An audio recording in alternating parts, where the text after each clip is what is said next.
할렐루야. 오늘은 1년에 하루 한 번 있는 부활 감사 주일입니다. 여러분, 예수님의 부활이 없었다면 우리는 소망이 없어요.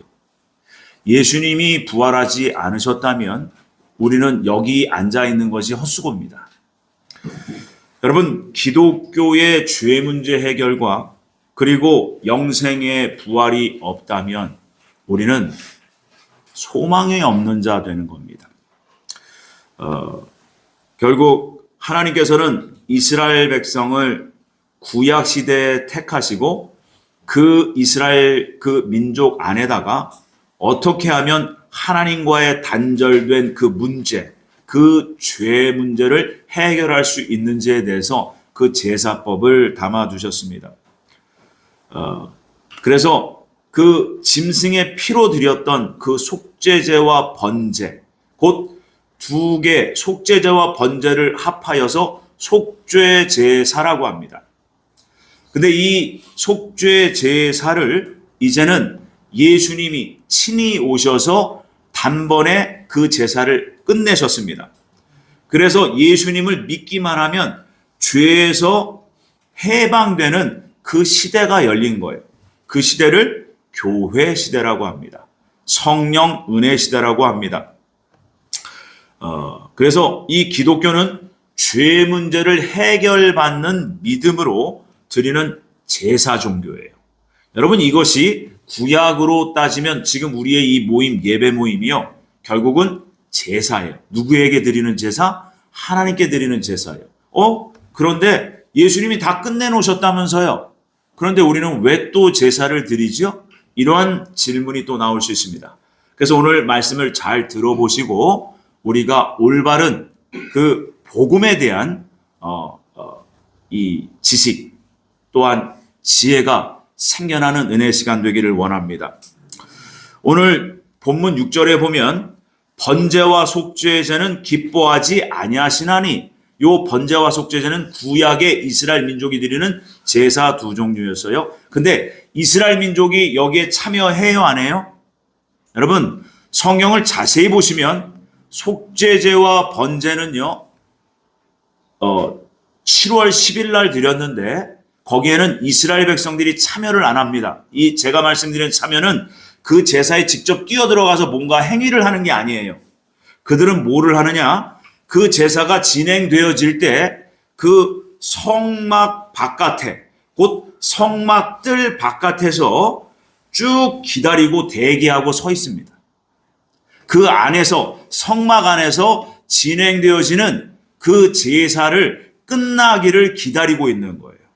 그래서 이 속죄제와 번제에 대해서 오늘 다시 한번 제대로 알기를 원합니다.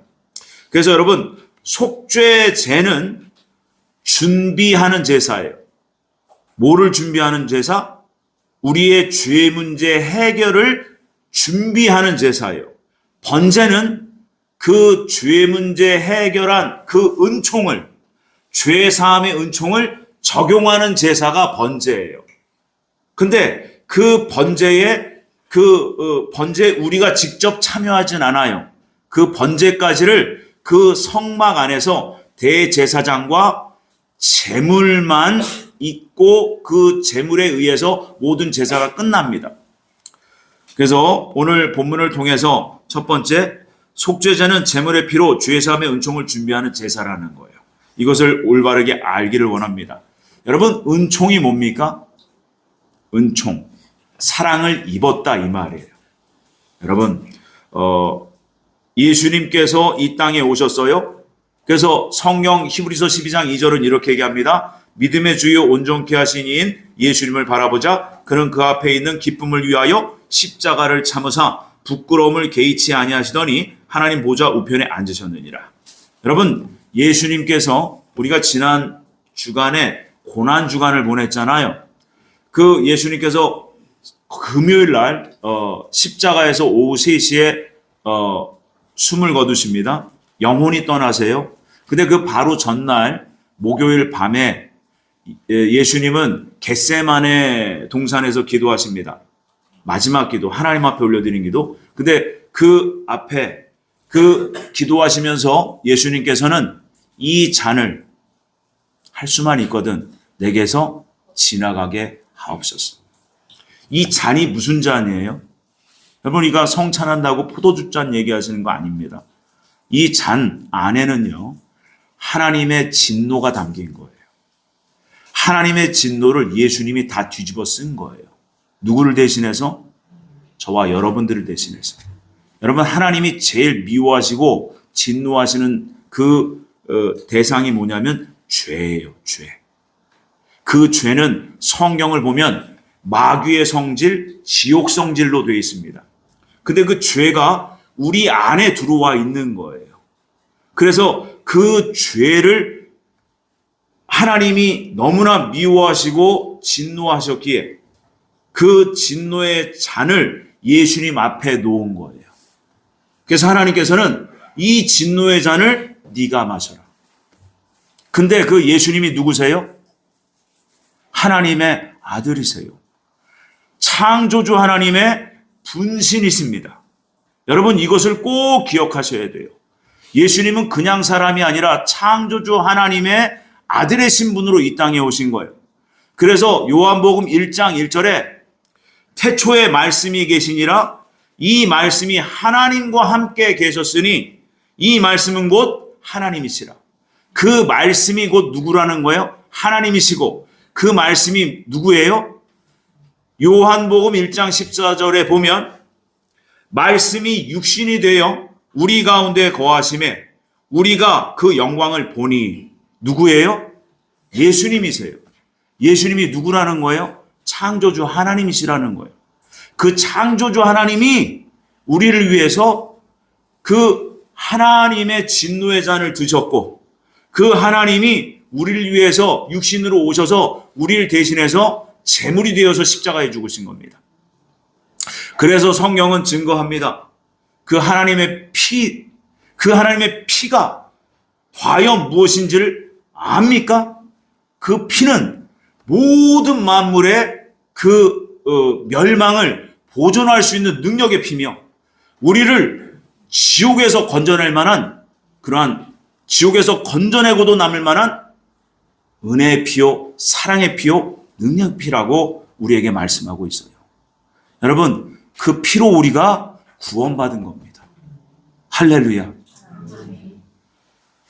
결국 예수님께서는 태어날 때부터 죄 없이 태어나셨어요. 그래서 의인이 죄인을 대신하여 십자가에 달려 죽으셨다는 거예요. 자, 이스라엘 백성들의 제사법을 보면요, 1년에 한 번씩은 꼭 이 제사를 드렸어야 돼요. 속죄제와 번제를. 그렇지 않으면 하나님께서는 이스라엘 백성들을 영원히 버릴 수밖에 없었습니다. 근데 매년 1년에 한 번씩 드려야 되는 번거로움이 있었어요. 그런데 이제는 예수님이 오셔서 완전한 제물이 되셔서 단번에 끝내셨다는 거예요. 근데 그 제사 안에는요, 그 속죄제 안에는 핏뿌림의 제사가 있어요. 한 번 핏뿌림이 있고 7번 핏뿌림이 있습니다. 한 번 핏뿌림은 우리의 자범죄를 위한 핏뿌림이에요. 7번 핏뿌림은 그 죄가 올라오는 그 뿌리에 7개의 뿌리의 죄성이 있어요. 그 7번 핏뿌림으로 죄 뿌리를 싹 도말해 버리신 겁니다. 그래서 예수님이 오셔서 일일이 한 번 피 뿌리고 7번 피 뿌리고 그런 피 뿌림 없이 그냥 당신의 몸에서 모든 피를 다 쏟아버리시고 그리고 단번에 모든 제사를 피 뿌림의 제사를 끝내버리신 겁니다. 아멘이십니까? 그리고 나서 예수님께서는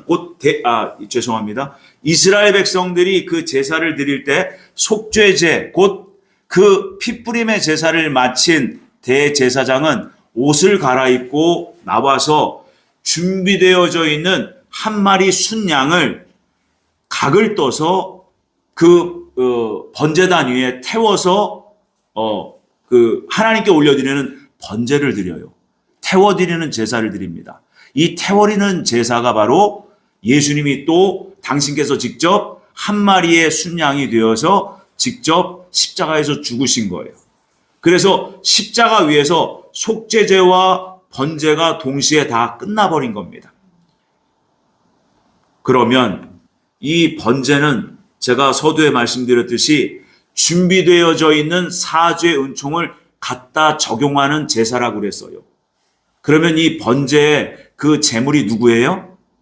예수님이시며 여러분 그분의 이름이 또 다른 이름이 어린 양이에요. 하나님의 어린 양. 그래서 여러분 우리의 대표 번제물이 되신 분이 예수님이세요. 하나님의 어린 양은 예수 그리스도. 우리는 또한 그분의 양이라고 해요. 여러분 왜 이렇게 부르는지를 아셔야 돼요. 예수님께서 번제를 다 드려줌으로 말미암아 우리는 예수 그리스도를 믿고 예수님의 이름을 부르며 우리의 죄를 고백할 때마다 우리의 죄를 사하시겠다는 하나님의 약속이 있는 거예요. 그래서 예수님이 우리의 대표 번제물이 되어서 한 마리의 어린 양으로서 하나님 앞에 번제가 먼저 드려졌고 그 뒤를 따르는 우리는 또한 한 마리의 양으로 예수님을 따라가는 겁니다. 아멘이십니까? 그래서 레위기 15장에 보면 16장 5절에 보면 순염소 2마리, 번제물 1마리, 순양 1마리를 준비해 놨던 겁니다. 그래서 그 요한복음 1장 29절에 보면 보라 세상 죄를 지고 가는 하나님의 어린 양이로다. 예수님이 모든 걸 다 감당하셨다는 거예요. 결국 오늘 말씀의 주제 제목은 이거예요.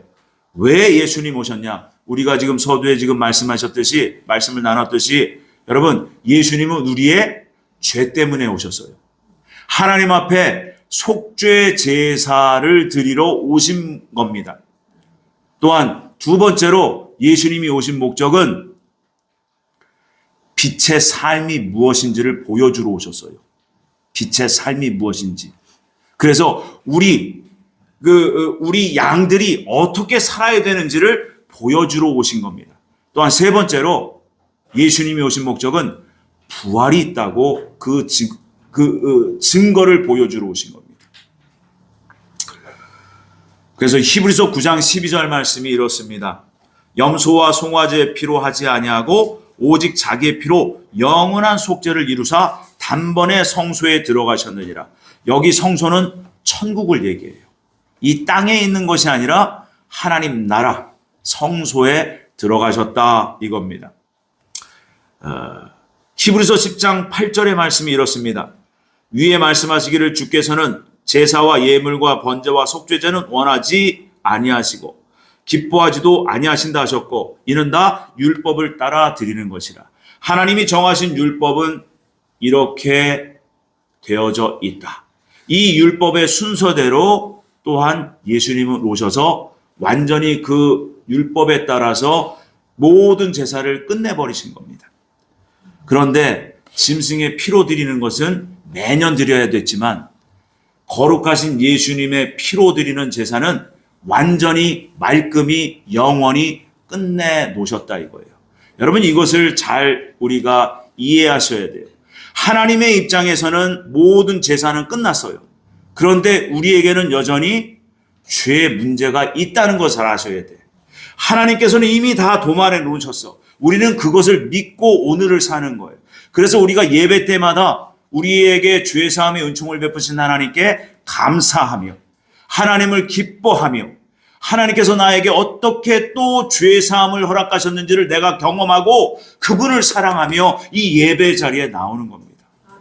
그래서 우리가 여러분 구원받은 우리 하나님의 자녀들은 여러분 구원받은 이후의 삶은 오직 하나님 앞에 감사, 하나님을 기뻐하고 하나님을 사랑하는 그 삶으로 사셔야 돼요.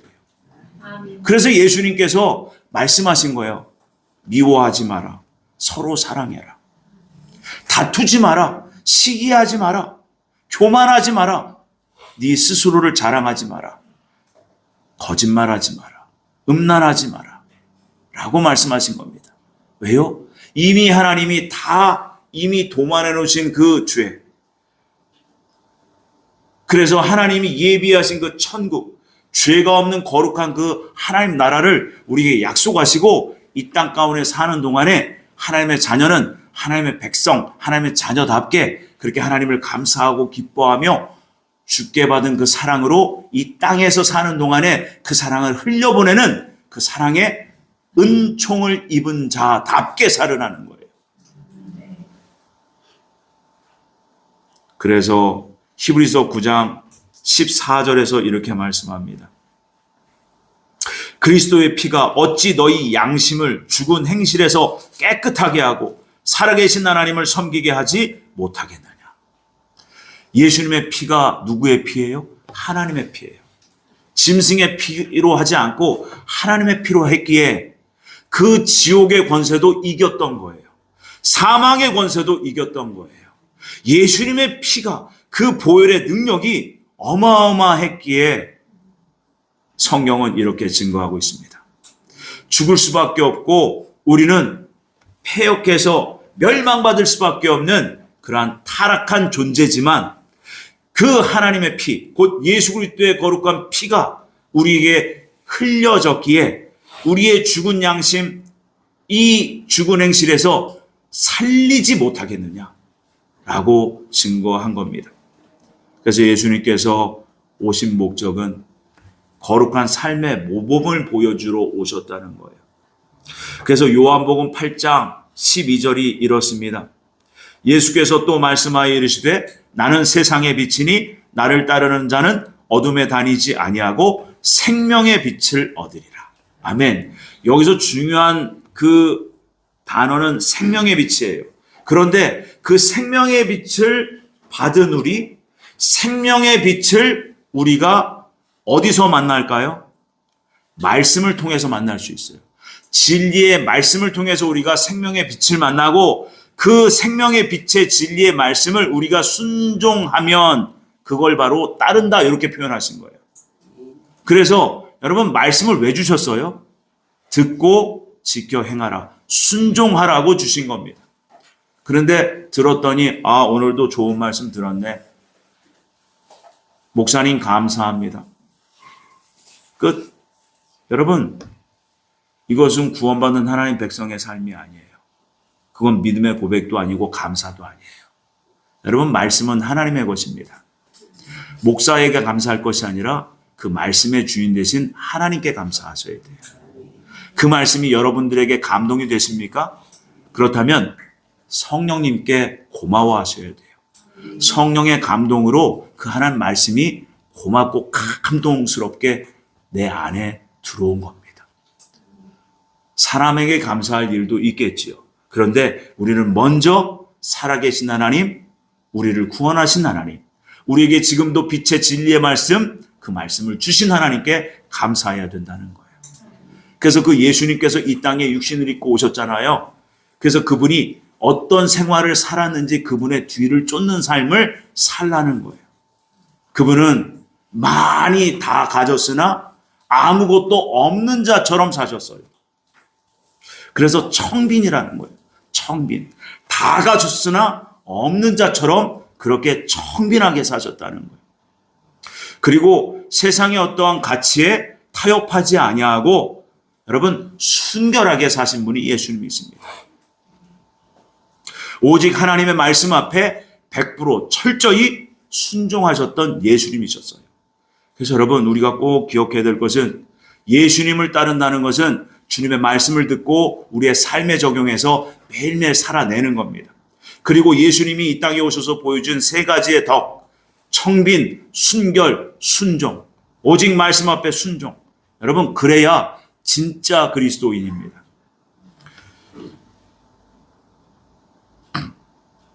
그래서 요한복음 1장에서 이렇게 말씀하시죠. 태초에 말씀이 계시니라. 그 말씀이 하나님과 함께 계셨다. 그 말씀이 이 땅에 육신으로 오셨는데 그 말씀이 곧 빛이다. 그 빛으로 오신 분이 바로 예수님이세요.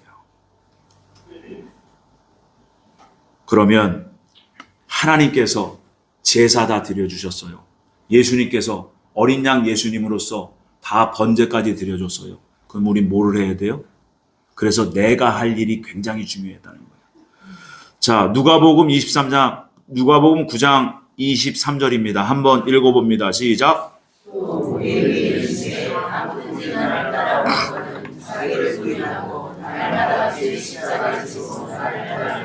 아멘. 우리 기독교인들이 오해하고 잘못 전하고 잘못 배우는 게 있어요. 아, 예수님이 다 하셨대잖아. 다 이루셨다고 했잖아. 근데 우리가 왜 또 회개를 해야 돼? 아니, 우리가 세상 사는데 당연히 우리가 먹고 마시고 즐기는 거 당연한 거 아닙니까? 하면서 회개를 안 해요. 여러분, 이미 하나님께서는 다 준비를 하셨고 우리는 번제 드리는 삶을 살라고 주님 말씀하시는 거예요. 구원받은 하나님 백성들에게 말씀하신 거예요. 자기를 부인하고 죄 뿌리가 아직 해결이 안 됐어요. 그런데 우리는 예수님의 보혈이 이미 우리가 구원받은 순간 그 보혈이 이미 적용되어서 우리의 죄사함의 은총이 와 있기 때문에 예수님의 이름, 우리의 대표 번제물이 되신 우리를 위해서 희생하신 그 예수님의 이름을 부르고 우리의 죄를 고백하면 거룩하신 하나님께서 우리의 죄를 사하신다는 약속을 하신 겁니다. 죄뿌리는 남아져 있어. 그러니까 구원은 받았으나 이 죄뿌리가 자라나면 어떻게 돼요? 또 혈기를 부리고 음란한 마음이 생기고 또 음란한 행실을 하고 또 내가 불리한 환경에서는 거짓말도 서슴지 않고 남을 속이고 이것이 여전히 있다는 거예요. 그래서 여러분, 매 순간순간 번제 드리는 삶, 곧 번제 드리는 삶이 바로 회개입니다. 그래서 회개는 늘 강조가 돼야 돼요. 회개할 뿐만이 아니라 여러분, 회개했다면 반드시 열매를 맺어야 돼요. 실수할 수 있어요. 똑같은 죄를 반복할 수 있어요. 그런데 반드시 끝에는 열매를 맺어야 돼요. 한 번에 안 될 수 있습니다. 10번에 안 될 수도 있어요. 100번에 안 될 수도 있어요. 그러나 포기하지 말고 회개하고 열매 맺으려고 여러분 힘써 사셔야 돼요. 그게 바로 번제 드리는 삶이에요. 그걸 하시라는 거예요. 예수님께서는. 그 번제가 실제로 그 성경에서 어떻게 그러한 사건으로 실제적으로 적용됐는지를 우리가 보도록 합니다. 마태복음 16장 18절에 예수님께서 그 베드로가 너무나 귀한 고백을 합니다. 주는 그리스도시요 하나님의 아들이십니다. 그랬더니 예수님께서 칭찬해요. 그것을 알게 하니는 하늘에 계신 아버지다. 네가 은혜를 입었구나. 칭찬합니다. 그래서 뭐라고 해요? 이 반석 위에 내 교회를 세우리니. 바로 그 반석이 누구냐? 예수 그리스도세요. 예수 그리스도가 누구신지를 알고 믿음의 고백을 한 거예요. 누가요? 베드로가. 그 신앙 고백 위에 교회가 세워진 겁니다. 그러면서 예수님께서는 내 어린 양을 먹여라 그래요. 그게 뭐예요? 바로 베드로가 네가 지금 깨닫고 하나님께서 알게 하신 것, 너의 신앙 고백, 너의 믿음의 고백을 그대로 가지고 네가 나한테 들은 그 진리의 생명의 말씀을 그대로 또 다른 어린 양들에게, 너를 찾아오는 어린 양들에게 그대로 먹여라. 바로 진리의 말씀을 그대로 전해줘라. 이것을 부탁하신 거예요. 이것이 바로 목회자의 사명입니다. 또한 로마서 12장 1절에 보니까 너의 몸을 하나님이 기뻐하신 거룩한 산제물로 드리라 이렇게 말씀하십니다. 이것이 바로 영적 예배다. 이게 바로 번제 드리는 삶이에요. 행실을 바꾸시고 행실을 고치시려는 겁니다. 결국 여러분, 교회는 죄사함의 갈망, 죄사함의 갈망이에요. 여러분, 이 믿음, 이 사모함 없이 오면요, 여러분 믿음의 성장이 별로 없어요. 지난 한 주간 우리는 알게 모르게 또는 의도적으로 죄를 또 짓고 살아. 그렇게 지난 주일날 이번 한 주간은 정말 혈기 내지 말아야지. 내 사랑하는 자녀, 하나님의 형상을 입은 내 사랑하는 자녀들에게 절대 혈기 내지 말아야지. 그런데 입술은 좀 적어졌어요. 입술의 범죄는. 그런데 속에서 이 올라오는 이 짜증, 여러분 이것이 되게 무서운 거예요. 짜증. 짜증스러운 감정. 여러분, 이것도요, 여러분, 죄라는 걸 아셔야 돼요. 내 안의 죄. 그래서 요것과 싸우는 거예요. 그러니까 지난 한 주간 우리가 여기서 자유하며 정말 할렐루야 100% 하나님 앞에 감사하며 하나님만 사랑하고 그렇게 말씀 앞에 100% 순종하며 사셨나요? 안 되잖아요. 왜 그럴까요? 내 안에 여전히 죄의 뿌리가 아직도 있다는 거예요. 근데 우리는 이미 구원의 은총을 받았어요. 예수님의 이름을 우리가 믿고 구원받았어요. 그러니 얼마든지 우리는 죄를 씻을 수 있는 그 자격이 부여된 겁니다. 안에서 부정한 감정들이 올라올 때마다 예수님을 찾고 예수님 저를 불쌍히 여겨 주옵소서. 예수님 저를 용서해 주세요. 또 짜증이 올라왔어요. 운전을 하고 가는데 갑자기 차가 훅 들어와요. 어떻게 해요? 속에서 욱 하고 올라와서 입으로 범죄합니다. 그럼 또 뭘 해야 돼요? 바로 회개하셔야 돼요. 그런데 이거를 안 해요. 그러니까 믿음의 성장이 더딘 거예요. 우리는 기억해야 됩니다. 아, 우리는 어쩔 수 없는 존재구나. 그러면 이 문제를 어떻게 해결하지? 아, 우리 주님께서 안식일, 곧 주님의 날에 모이라 하셨지. 그래서 그 죄를 그대로 가지고 이 모습 이대로 주님 앞에, 하나님 앞에 나온 거예요. 하나님은 약속하셨어요. 너희 죄가 주홍 같을지라도 나와라. 내가 흰 양털처럼 희게 깨끗게 하리라. 여러분, 이것이 소망입니다. 다른 게 소망이 아니에요. 그래서 우리의 소망은 죄 문제 해결이에요. 그 이후에 나를 사랑하셔서 십자가에 죽으신 예수님.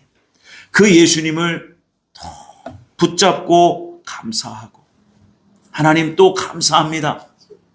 하나님 기뻐합니다. 그러면서 또 한 주간을 또 시작하는 거예요. 그런데 또 실패할 거를 하나님이 더 잘하셔. 하지만 그 실패가요, 지난 일주일 또 앞으로의 일주일 비교해보면 조금씩 나도 모르게 적어져 갑니다. 그래서 어떤 한 분의 목사님이 늘사랑교회 성전을 찾는 들어오시는 모든 성도님들을 환상으로 보게 됩니다. 거칠고 뾰족한 원석들이 들어와. 원석. 보석은 다 보석인데 원석이야. 삐죽빼죽, 삐뚤빼뚤. 그 원석들이 성전 문 안에 들어와서 시간이 가면 갈수록 점점 다듬어져 가더래요. 그러면서 나중에는 영롱한 보석, 아름다운 보석으로 그렇게 아름답게 변화되더랍니다. 바로 그거예요. 저희 교회만 그런 것이 아니라 여러분, 예배 본질을 제대로 알고 예배에 참여하는 모든 성도님들마다예요. 또한 그 예배에서 받은 은혜를 가지고 한 주간을 살 때, 야, 주님의 말씀이 있지. 예수님이 거룩하라 하셨지. 아, 요건 죄라고 했지. 그 죄와 싸우는 그 순간순간이 여러분 번제 드리는 삶이에요. 그래서 히브리서 9장 14절에서 그 죽은 행실에서 깨끗하게 하지 못하겠느냐.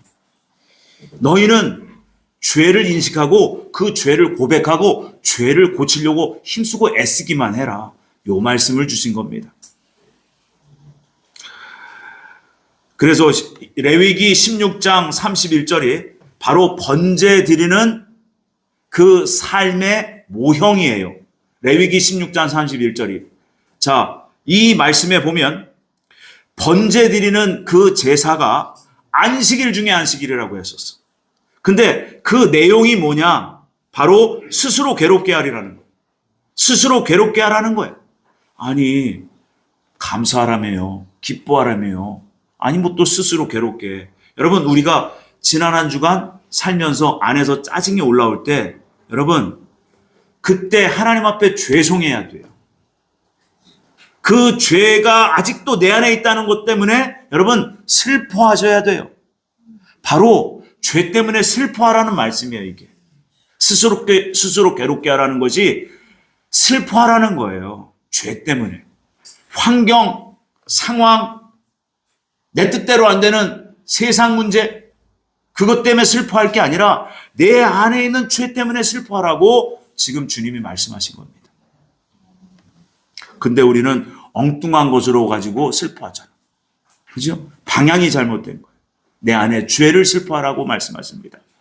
누가복음 15장 18절 20절에 보면 진정한 회개는 바로 마음에서 통회하는 마음으로부터 시작된다는 것을 가르쳐주고 있습니다. 바로 탕자의 비유를 예수님이 하신 거예요. 여기에 보면 이 번제가 어떻게 진행되는지 우리 실생활에서 지금 보여주고 있습니다. 그 아들이, 둘째 아들이 아버지의 재산을 가지고 먼 나라로 가서 재산을 다 탕진해요. 그래서 돼지 우리에서 돼지가 먹는 쥐염 열매로 하루하루 연명을 합니다.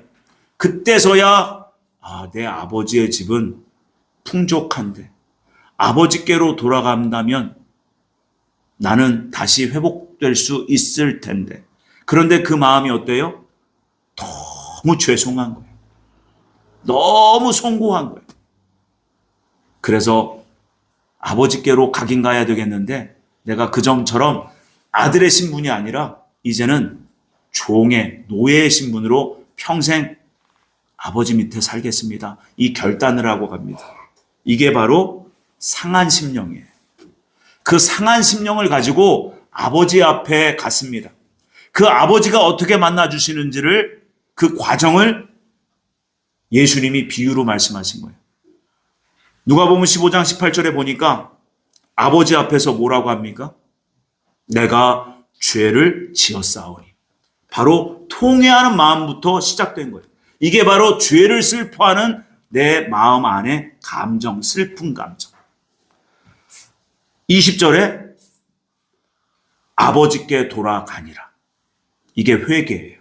회개. 그 결과 뭐라고 해요? 아버지가 너 왜 이제 왔어? 너 내 재산 어디다 다 탕진했어? 질책하고 나무라시는 게 아니라 말없이 아버지는 그 아들을 다시 끌어안고 모든 것을 이전보다 더 크게 회복하십니다.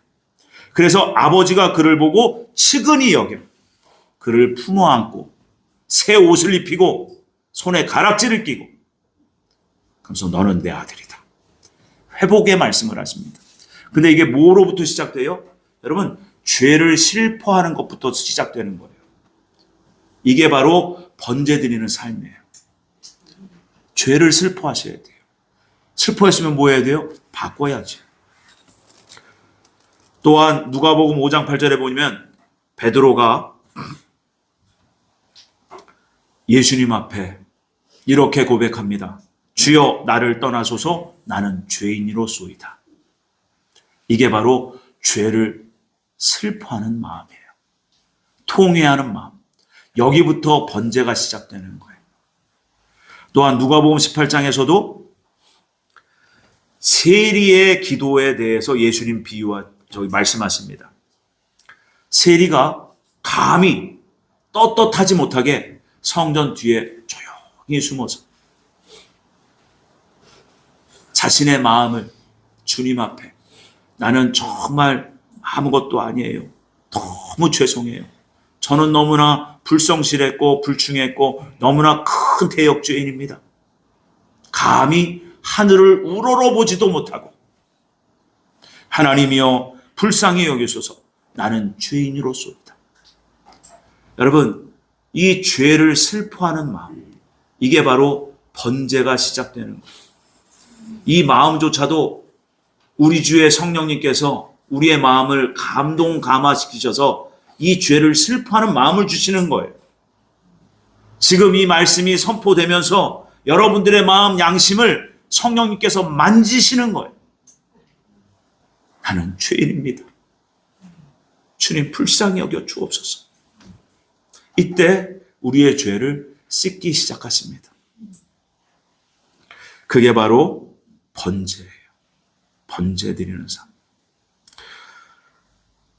결국 마태복음 19장에서도 부자 청년에게 그 말씀하셨듯이 네 소유를 팔아. 이 소유를 얘기하니까 내 외적 소유, 내 돈, 내 집, 내 땅 이런 거 얘기하는 줄 알아.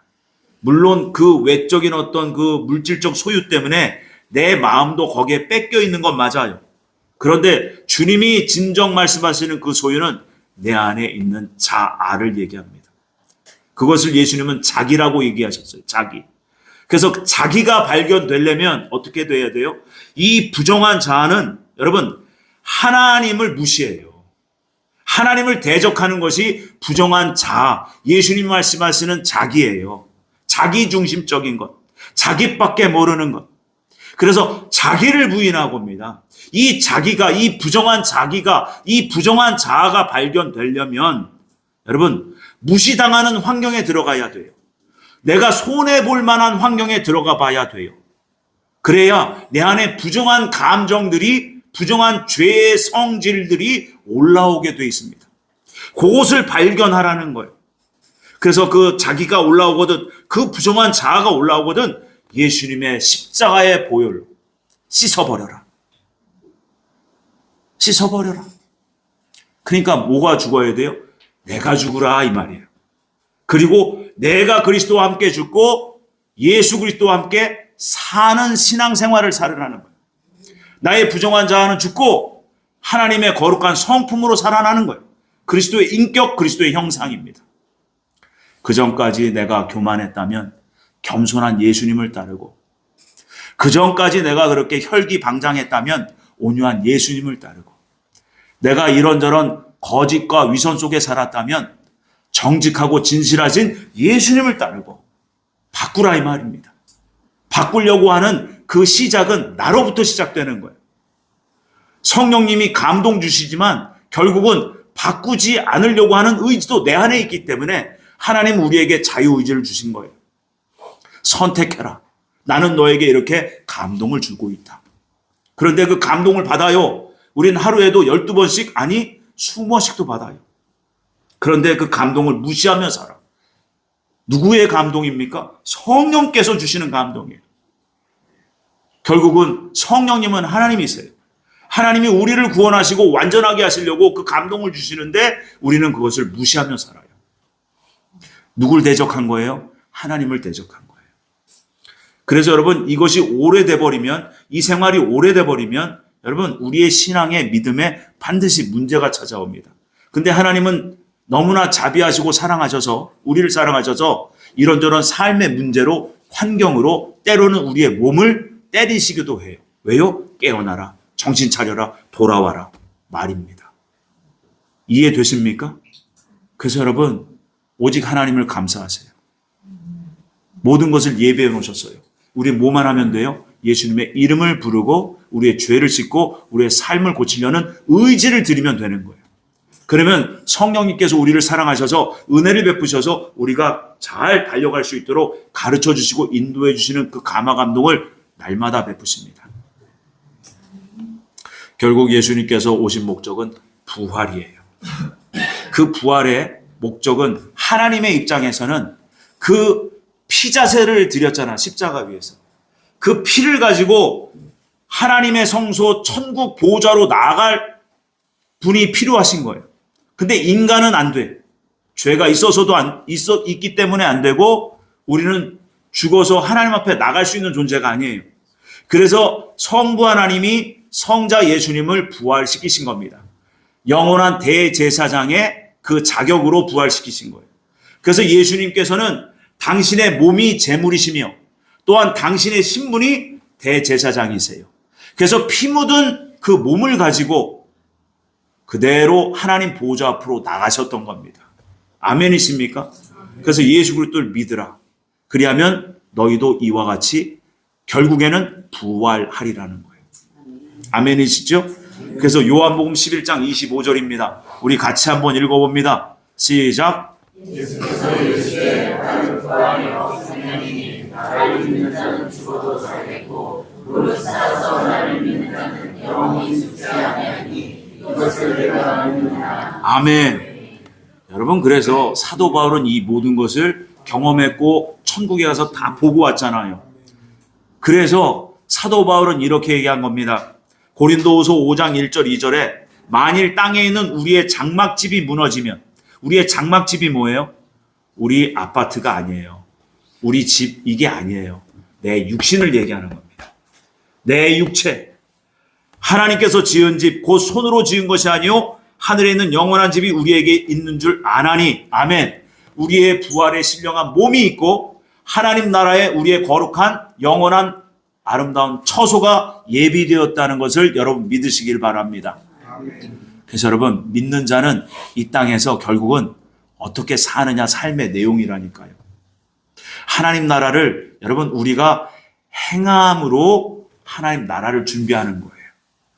여러분들의 처소를 지금 이 시간에도 지금 지어져 가고 있다는 것을 여러분 아셔야 돼요. 우리의 마음가짐, 우리의 몸가짐, 이것을 통해서 여기에서 같이 예배는 드리지만 어떠한 마음, 정성과 뜻으로 하나님 앞에 우리가 나와 있느냐, 이것 가지고 또한 하나님은 처소를 예비하신다는 걸 여러분 아시길 바랍니다.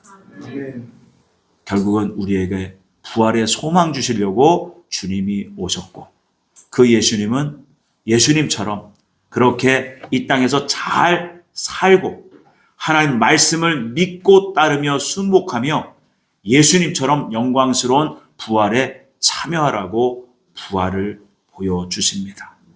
그 부활의 소망으로 우리가 매일매일 하나님 앞에 감사하고 기뻐하고 주님을 사랑해서 그렇게 주의 말씀 따라 하나님 나라 준비하시는 저와 여러분들 다 되시기를 주님의 이름으로 축원을 드립니다.